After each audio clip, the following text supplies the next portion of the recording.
അസ്സലാമു അലൈക്കും. അൽഹംദുലില്ലാഹി റബ്ബിൽ ആലമീൻ. നമ്മുടെ ജീവിതത്തിൽ മാറ്റം വരുവാനും എല്ലാ ബുദ്ധിമുട്ടുകൾ മാറാനും നാം ശ്രമിച്ചാൽ കഴിയുന്നതാണ്. ഇതിനുവേണ്ടി നമ്മൾ ചെയ്യേണ്ട ഒരു അമലിനെ കുറിച്ചാണ് ഇന്ന് പറയുന്നത്. ഈ അമൽ കൊണ്ട് നമ്മുടെ ജീവിതത്തിൽ പ്രതീക്ഷയുടെ വാതിൽ തുറക്കപ്പെടുന്നതാണ്. ഒരുപാട് ആഗ്രഹങ്ങൾ, ഉദ്ദേശങ്ങൾ അതെല്ലാം നടക്കുന്നതാണ്. അതുപോലെ ബുദ്ധിമുട്ടുകളിൽ നിന്ന് സംരക്ഷണം ലഭിക്കുന്നതാണ്. ഒരുപാട് ബുദ്ധിമുട്ടുകൾ ഉള്ളവരാണല്ലോ നാം എല്ലാവരും. അതിൽ നിന്നെല്ലാം നമുക്ക് സംരക്ഷണം ഉണ്ടാവുന്നതാണ്. അതുപോലെ ഈ അമൽ ചെയ്താൽ അള്ളാഹുമായി നമുക്ക് ഒരു അടുപ്പമുണ്ടാകും. അള്ളാഹുമായുള്ള അടുപ്പം വർദ്ധിക്കും. ഇത് ചെയ്താൽ മതി. അള്ളാഹുമായി അടുക്കലാണല്ലോ ഒരു വിശ്വാസിയുടെ ഏറ്റവും വലിയ ആഗ്രഹം. അതുപോലെ ജീവിക്കാനുള്ള ഉപജീവന മാർഗമുണ്ടാകും. ദാരിദ്ര്യം ഒഴിവാകും.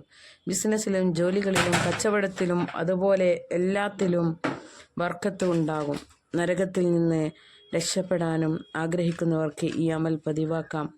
നരകം നമുക്കറിയാം, അതെത്ര ഭയാനകമാണ്. നമ്മളെല്ലാം ഭയപ്പെടുന്ന ഒന്നാണ് നരകം. അതിൽ നിന്ന് രക്ഷപ്പെടാൻ അള്ളാഹു കാത്തു രക്ഷിക്കട്ടെ നമ്മളെല്ലാവരെയും. ആമീൻ യാ റബ്ബൽ ആലമീൻ. അതുപോലെ ഈ അമൽ ചെയ്താൽ ലക്ഷ്യത്തിൽ എളുപ്പത്തിൽ എത്താൻ സാധിക്കുന്നതാണ്. നമ്മൾ എന്ത് ആഗ്രഹിച്ചാലും അതിന് ഒരു എളുപ്പമുണ്ടാകും. ഇതിന് ചെയ്യേണ്ടത് സുബഹിക്ക് മുമ്പ് എണീറ്റ് 2 റക്അത്ത് തഹജ്ജുദ് നിസ്കരിക്കുക. നമ്മൾ വിചാരിച്ചാൽ നമുക്ക് നടക്കുന്നതാണ്. ആ സമയത്ത് എണീക്കാൻ എല്ലാവർക്കും മടിയാണ്. പക്ഷേ ആ സമയത്ത് നമ്മൾ എണീച്ച് 2 റക്അത്ത് നിസ്കരിച്ചാൽ നമ്മുടെ ജീവിതം തന്നെ രക്ഷപ്പെടും. എല്ലാ പ്രശ്നങ്ങളും ബുദ്ധിമുട്ടുകളും മാറും.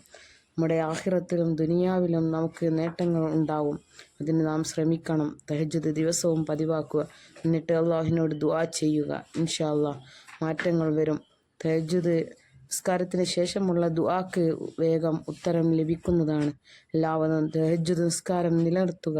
അള്ളാഹു തൗഫീഖ് നൽകട്ടെ. ആമീൻ ആമീൻ യാ റബ്ബൽ ആലമീൻ. മുത്തുനബി സല്ലല്ലാഹു അലൈഹി വസല്ലം തങ്ങളുടെ പേരിൽ 3 സലാത്തു ചൊല്ലാം. സല്ലല്ലാഹു അലാ മുഹമ്മദ് സല്ലല്ലാഹു അലൈഹി വസല്ലം, സല്ലല്ലാഹു അലാ മുഹമ്മദ് സല്ലല്ലാഹു അലൈഹി വസല്ലം, സല്ലല്ലാഹു അലാ മുഹമ്മദ് സല്ലല്ലാഹു അലൈഹി വസല്ലം.